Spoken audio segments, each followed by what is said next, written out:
आवाज़ की दुनिया के दोस्तों, कल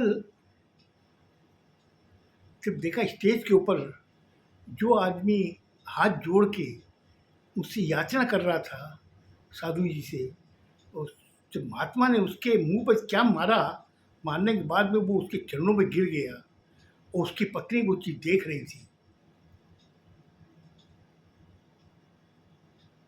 तो स्टेज पे और दो चार आदमी थे जो इनके चेले चपाटी महात्मा जी के, वो आए, आके उसे उठाने लगे। वो जब नहीं उठा, उस समय उसको दो जनों ने हाथ पकड़ा, दो जनों ने पैर पकड़े, उसको स्टेज के पीछे ले गए। उस समय वो जो औरत थी वो वहाँ से स्टेज से उतरी, उतर के विपरीत दिशा की तरफ भागने लगी।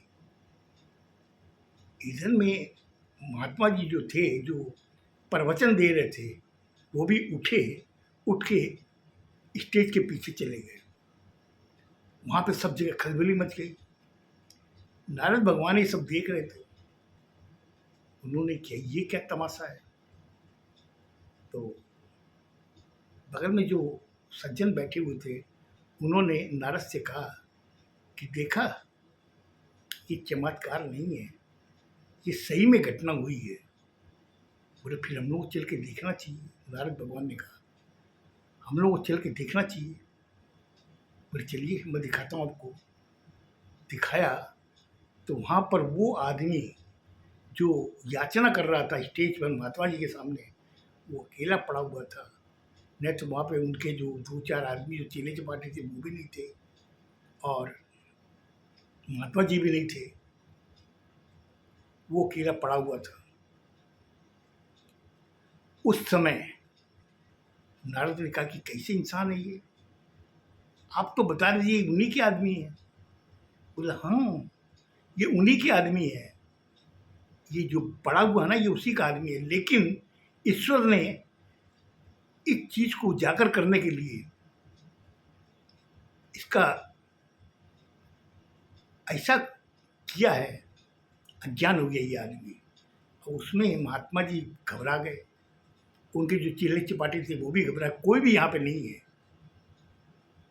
ये दर्श वापस वो जब स्टेज के पास में आए, देखे सब लोग उठ उठ के जाने लगे, और सब लोग खाली कह रहे थे देखा महात्मा जी का क्या चमत्कार है, महात्मा जी का क्या चमत्कार है, इस तरीके से बोल के जा रहे थे।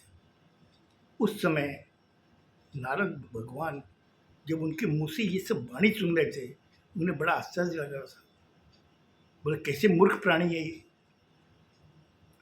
ये इस चीज को उसको देखने नहीं जा रहे हैं, खाली गुणगान कर रहे हैं कि महात्मा जी ने कितना बड़ा चमत्कार किया है। वो औरत कहाँ गई किसी को पता नहीं चला।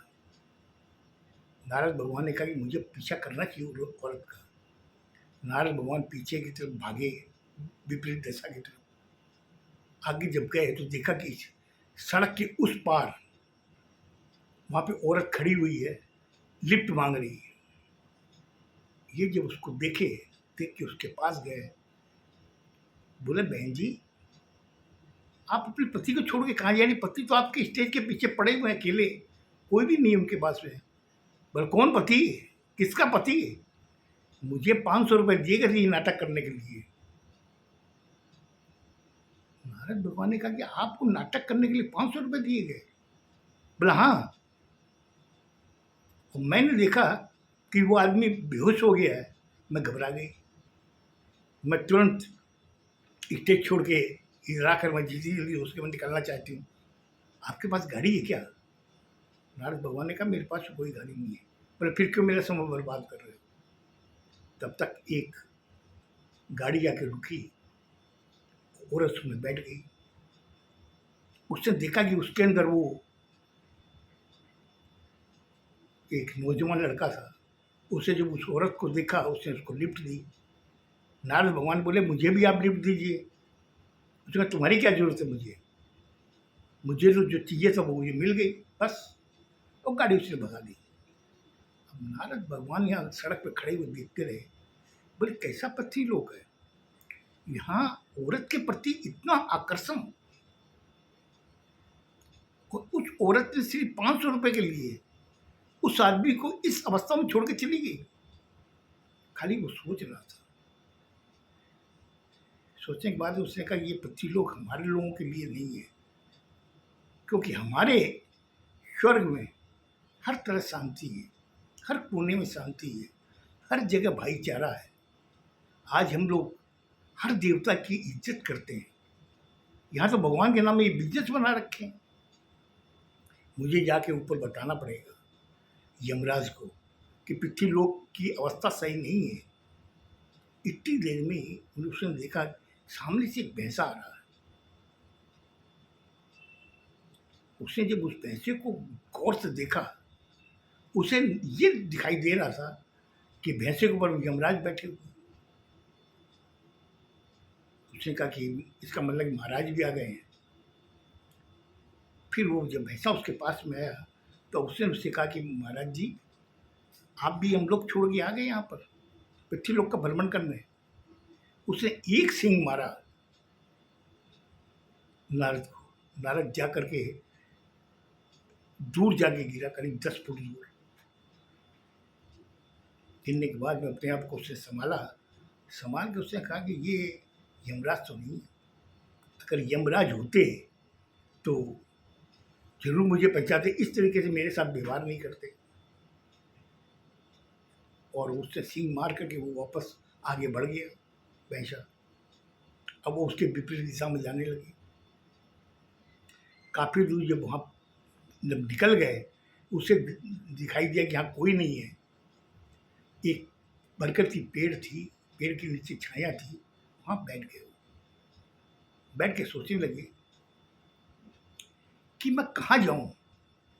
आज मुझे पृथ्वीलोक का पूरा भ्रमण करना है और करके मुझे जाना है, लेकिन अभी तक तो जहाँ जहाँ मैं गया हूँ वहाँ मैं फंसा हूँ। मेरे साथ में अच्छा व्यवहार भी नहीं हो रहा है। ये सारी शिकायत जाके मुँह पर करूँगा यमराज को। इतना कहने के बाद में कब उसको नींद आ गई। उस बरगद के पेड़ के नीचे छाया थी, ठंडी हवाएं चल रही थी। कब सो गया उसे पता ही नहीं चला। अचानक उसकी नींद टूटी। कैसे कि एक आदमी बगल में आके खड़ा हुआ। उसने कहा कि क्या बात, आप बड़ी देर से सो रहे हो, शाम ढलने को आ गई है, आप अपने घर चले जाओ, आपके बच्चे या आपकी पत्नी इंतजार कर रही होगी। इतना जब उसने सुना, उसको देखा, उसे हाँ नहीं मुझे जाना चाहिए। वो उठ करके जब जाने लगा तो उस आदमी ने उससे कहा, कहाँ जाओगे? बोले अपने घर जाऊंगा। बोले तुम्हारा इस पृथ्वीलोक में घर है? जब ये बात कही वो भी चौंका नारद भगवान। बोले ये आदमी ये कैसे जानता है? बोले देखो मैं तुम्हें पहचानता हूँ, तुम इस पृथ्वीलोक के तो नहीं हो। बोले कैसे नहीं हूँ, मैं इस पृथ्वीलोक का ही हूँ, यहीं पे मेरा जन्म हुआ है। बोले अगर तुम पृथ्वीलोक के हो तो इस शहर के तो नहीं हो, कहाँ से आए हो? बोले नहीं मैं बगल के गांव से आया हूँ और वापस में अपने घर जाऊँगा। बोले जितनी जल्दी हो सके चले जाओ, क्योंकि ज़्यादा अगर रात होगी ना तो यहाँ पर लोग बाग घूमते हैं, तुम जो कपड़े भी पहन रखे ना वो भी उतार लेंगे वो लोग। जितनी जल्दी हो सके तुम यहाँ से निकल जाओ। इतना कहने के बाद में वो आदमी अदृश्य हो गया। अब वो वहाँ से आगे बढ़ा तो उसे एक गाड़ी आगे बगल में खड़ी हुई। उसने कहा कि बाबा कहाँ जाना है? बोले मैं बाबा नहीं हूँ, मैं एक साधारण इंसान हूँ। बोला हाँ आप इंसान हो, कहाँ जाना है? बोले आगे मुझे जाना है। बोले गाड़ी में बैठ जाओ। उसे गाड़ी में बैठा के बोले कि एक काम करो, आप पीछे बैठ जाओ। उसे पीछे का गेट खोला, उस पीछे बैठा दिया। आगे वो जा रहा था। आगे जाते पुलिस ने उसके रोक लिया। पुलिस ने रोक के कहा कि गाड़ी की तलाशी हो, डिक्की खोलो अपनी। उसने कहा कि साहब कुछ नहीं है, ये हमारे साहब हैं, जो पीछे बैठे हुए हैं, ये कस्टम के अधिकारी हैं। बोला अधिकारी वगैरह कुछ भी, अगर अधिकारी तो इनका बोलो कि अपना आइडेंटिटी कार्ड दिखाएंगे। वो पीछे नारद बैठे हुए, वो बोले कि मैं अधिकारी नहीं हूँ, मैं तो साधारण इंसान हूँ। बोले देखा ये क्या बोल रहे हैं, ये साधारण इंसान है और तू मुझे बेवकूफ़ बना रही है, कस्टम अधिकारी है।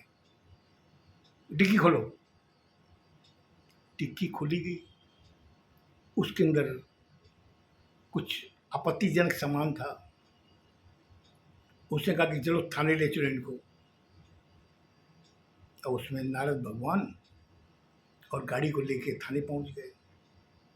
थाने जब पहुंचे तो नारद को वहाँ पे जो ऑफिसर उनके सामने बिठाया गया, बोला साहब इनकी गाड़ी थी, इसकी गाड़ी के अंदर ये आपत्तिजनक सामान मिला। अब नारद भगवान परेशान, उन्होंने कहा मेरा सामान नहीं है, मैंने तो लिफ्ट मांगी इनसे। बोला चुप रहो, आप गाड़ी में पीछे बैठे हुए थे, आगे ये ड्राइवर था, मैं ड्राइवर से भी स्टेटमेंट लूँगा। पहले बताइए माल कहाँ से लाए आप। उसके बाद में नारद भगवान ने उस आदमी, उस ऑफिसर को क्या जवाब दिया, ये कल के एपिसोड में बताऊंगा। खुश रहो, स्वस्थ रहो, धन्यवाद।